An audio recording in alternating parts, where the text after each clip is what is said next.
Hey everyone, we are back for the very last lecture of the entire semester, which is pretty exciting. So we're finishing up talking about numerical methods, and in particular, we want to talk about implicit methods. So last time we saw that implicit methods like implicit trapezoid and backward Eulers are really nice because they are unconditionally stable, right? It doesn't matter what step size we want to put into this discrete numerical integration, it always will converge, will be stable. So we like this method, but what we did the last time was we showed that we could write these implicit methods only for these kind of linear forms here. But it's not true that it only works for these forms. We can actually learn how to implement it for nonlinear systems in a general form. So that's what we're going to work on today, how to extend the procedure that we did for linear systems to nonlinear systems. So just to remember, backward Euler, this is what we'll look at today, and I'm going to leave doing the same analysis with implicit trapezoid rule up to you guys, so you can try it for yourself. So backward Euler, we use a right-hand rule. So meaning I have a function, I have a rectangle under the curve, I approximate the height of the rectangle with a right-hand side functional value. So I'm approximating this integral, and it leads to an update that looks like this. The problem was, if you remember, I have yk plus 1 on both sides of the equation, and so it's not obvious how to calculate yk plus 1. So this is why we call it an implicit numerical method, because this is an implicitly defined function. So in particular, we want to find this guy. The problem is it's inside this function. So what if I just call it x, just notationally, it might be easier. And then I get all of the terms of this equation on one side. So the problem really is I need to solve this nonlinear function g of x, which looks like this, is equal to 0.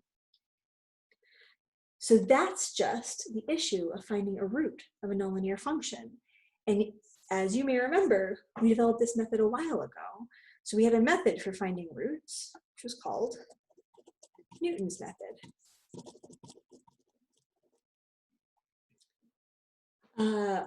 With some initial guess, right? So for Newton's method, this was, well, when did we do it? I forget which lecture we did it. We did it a while ago. But we kind of talked about how this could be useful in a lot of different contexts. So yeah, I guess you can look in your notes to find which lecture we did it in. In this case, what are we going to use as an initial guess for Newton's? We're going to perform Newton's at every time step, or every, like, say, k plus 1 step of the numerical integration, using the previous step as our initial guess. So we use yk to guess yk plus 1, right? We're using the yk, plugging in here to get the yk plus 1. So that is the big idea. We want to nest a Newton's method root finding function inside backward Eulers. Let's remember what Newton's method looked like. This is actually the function from your homework 5. Oh, whoops, this is Python. I'll fix it. MATLAB, not Python. So Newton's method, you can look at your MATLAB. It's a little bit blurry here, but we had this formula, right? So we had, we chose an initial guess. We said our x star was this inverse, because this is a system of equations, of the Jacobian times the function, right? So this was like the j inverse times f of x, xk, and that was our xk plus 1, was the, oops, sorry, minus, not equals, minus. Oh, I'm running where you can't see. So that was the formula we implemented in this. And so we also did, we had to know whether or not it converged. So we checked if the functional value was getting close to 0, which is when it would be a root. And then we also saved the number of time steps to see how quickly it converged. So you can take a look back if you don't remember how to do that. But a thing to remember is that this formula is going to need the Jacobian of this function g. And so if I just take a look at it, remember I'm taking the derivative with respect to x.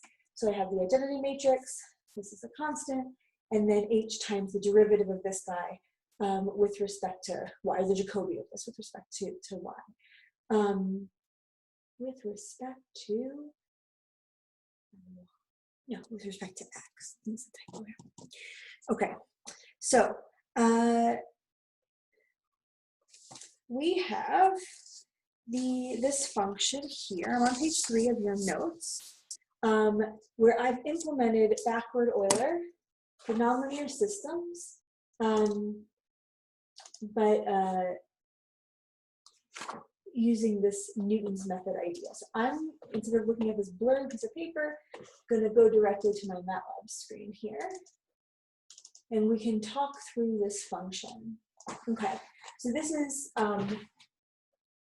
oops, not the right code. Let's open up the code for today's lecture. So lecture 24, example 1. Okay, so let's talk through what this function does. So the first thing to talk about is I never really showed you how to write what we call anonymous functions. We always wrote our function down below here. Is a function f of x equals blah, blah, blah.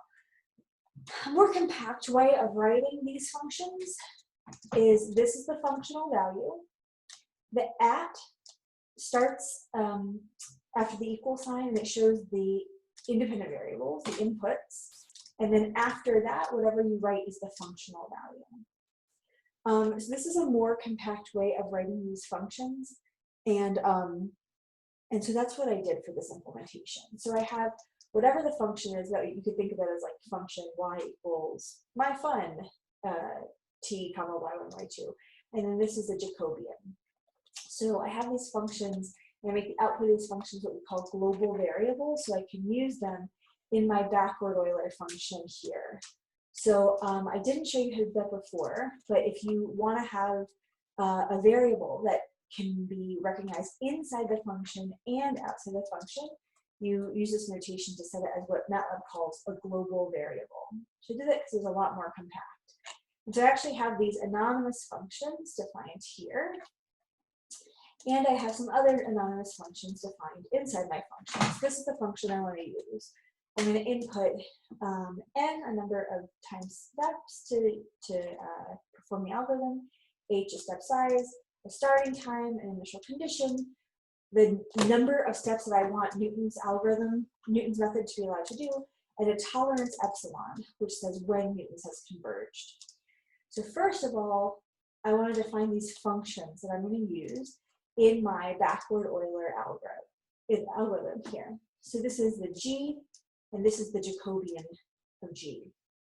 So same notation as the anonymous functions above. I'm going to put in x, two-dimensional y, and a time. So this is the equation that we just saw in the notes, x minus yk minus h times f of t and x. And again, this is the my function that we defined above. We'll define that for our specific problem.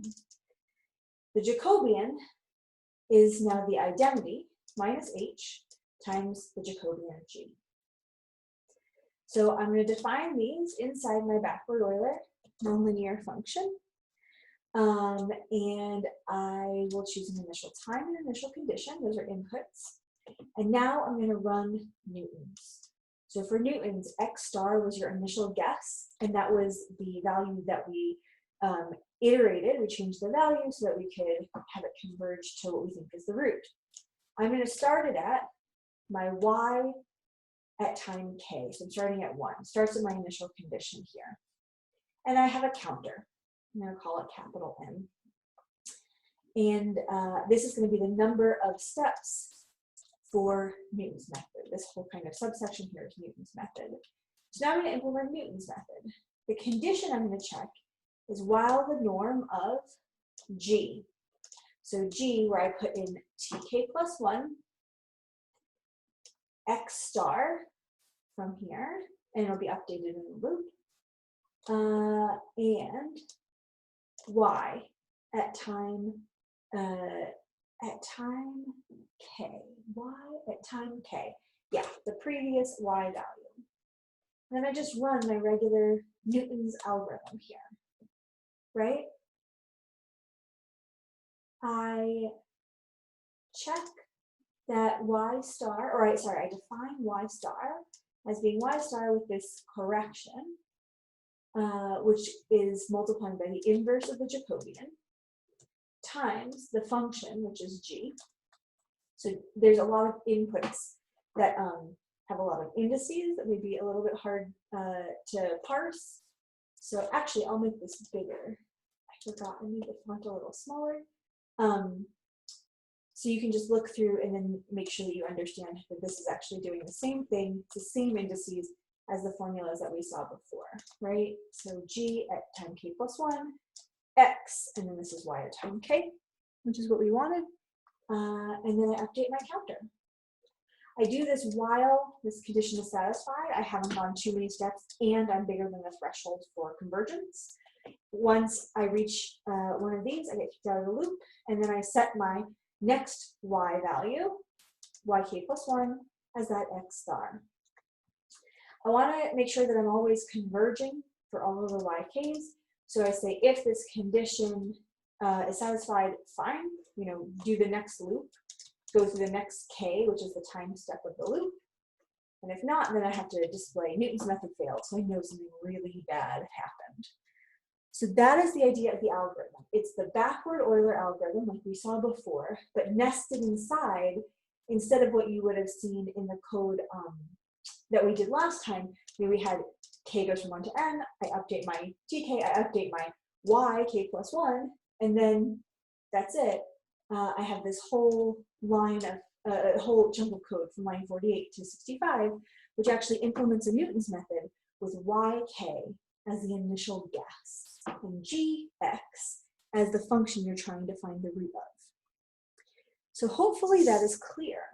Of course, these will all be uploaded on Canvas, and hopefully you're following along with the MATLAB. So I'm going to just go back to the camera, and now that you understand what the function does, let's look at an example where we can actually see what the output of the function looks like. So let's consider this example. It's looking at a mass spring system with a stiff spring we've looked at in previous lectures, including lecture 23, with an initial condition, displacement of 10, and 0 velocity. So the code that we're going to go back to implements backwards Eulers. Of course, this is a linear system, so we'll look at linear first, but I want to implement it in the way that is also okay for a nonlinear system. The step size is 0.2, so 50 times 6 to get up to t is equal to 10, which are right here. Oh, I guess, yeah, 10. So here is the output.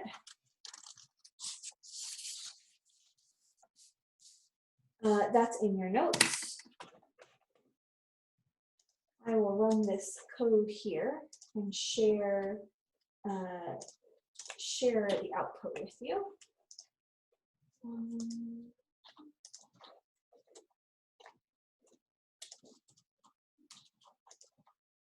So I run it and I share the picture.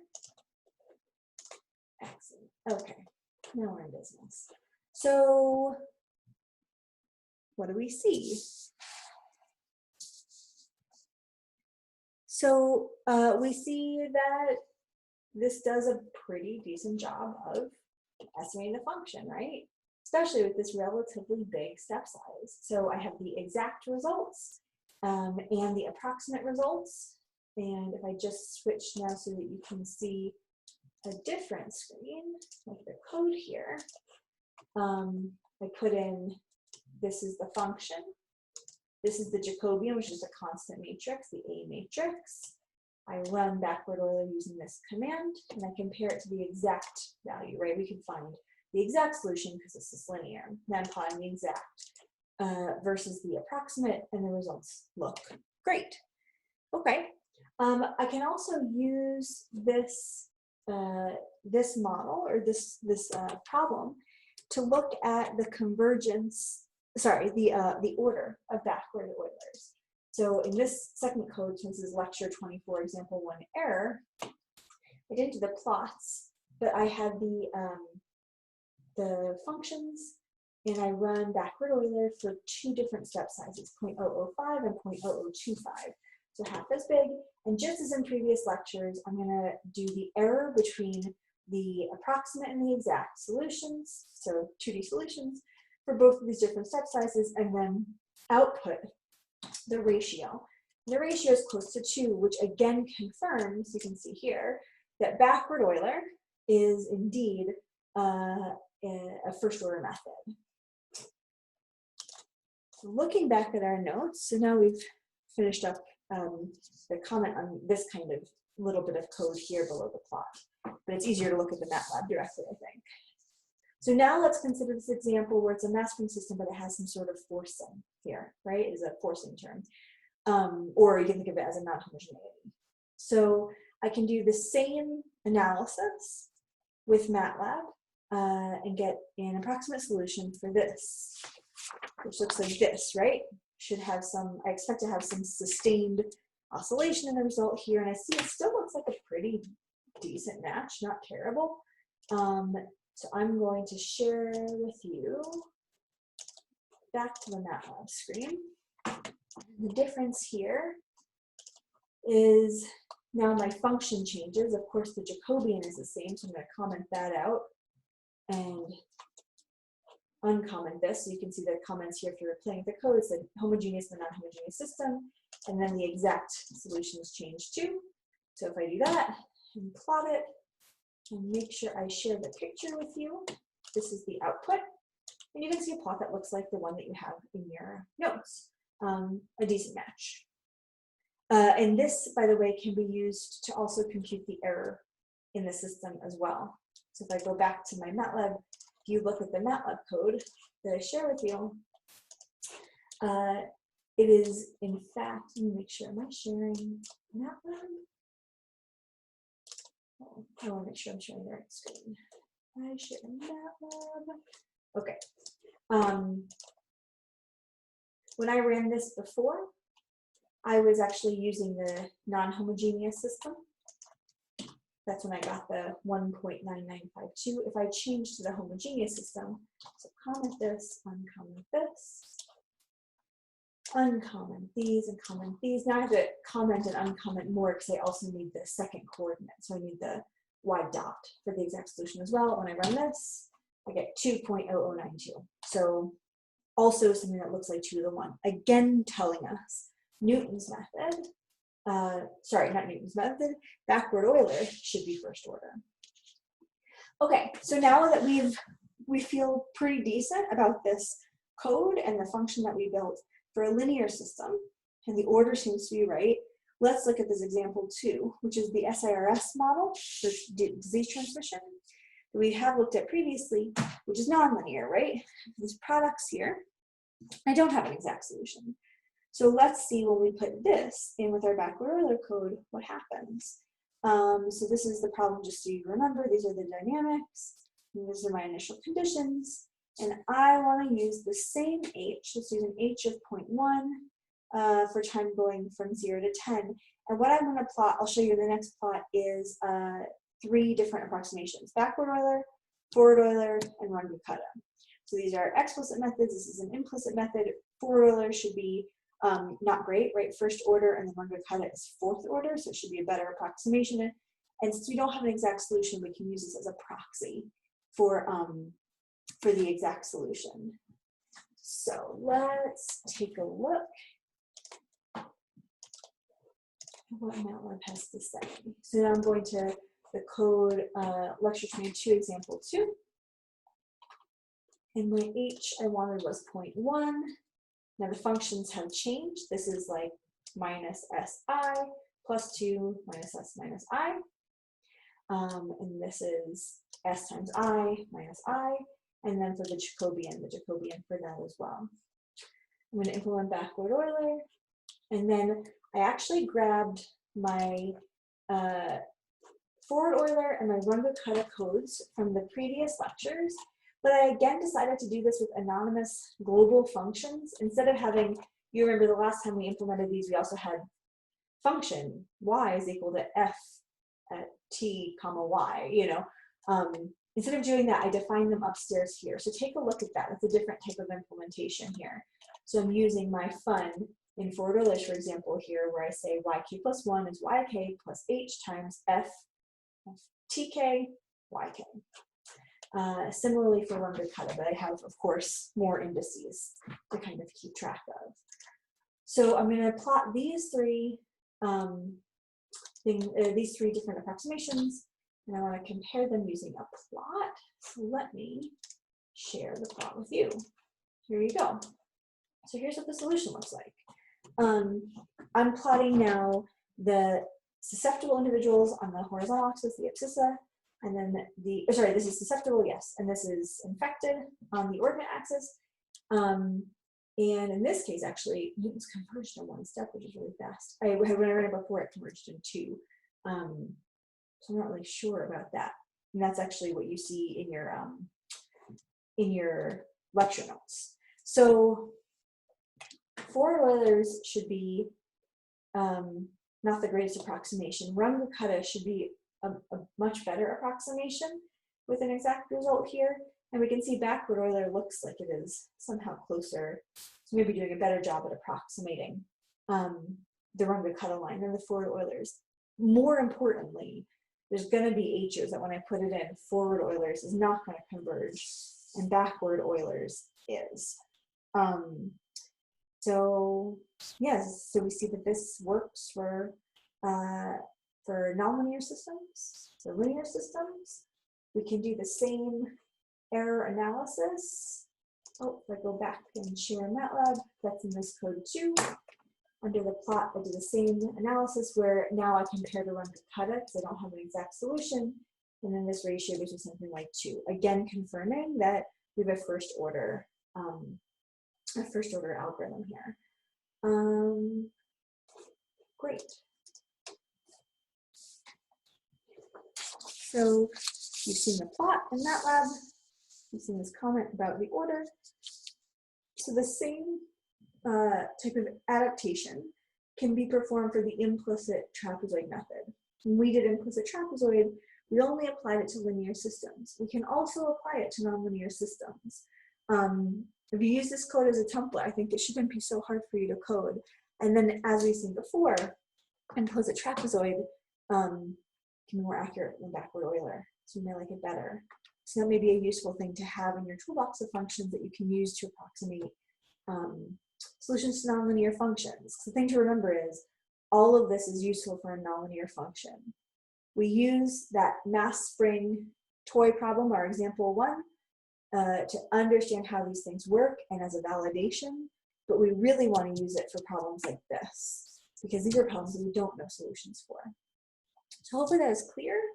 Hopefully all this stuff is clear, and I'll talk to you guys about this tomorrow.